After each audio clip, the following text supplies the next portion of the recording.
Hi there and welcome to our 1-minute healthcare updates. My name is Sarah and I'm here today to give you some updates in the world of healthcare.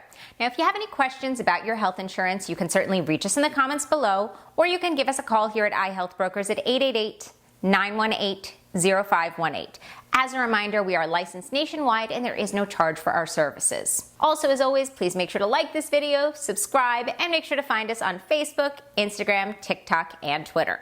So today's 1-minute healthcare update has to do with at-home COVID testing. Your insurance carrier is now required to help cover the costs of those at-home testing kits that you may have purchased from a local pharmacy. The procedures and policies regarding reimbursement are dependent upon your specific carrier, which is the insurance company, so make sure to contact your insurance company. It's highly likely that they'll have the forms available on their website, but make sure to contact your insurance company to find out exactly how to be reimbursed. As always, if you have any questions or comments, you can reach us in the comments, and you can also give us a call here at iHealthBrokers at 888-918-0518. If not, we'll see you next time. Bye-bye.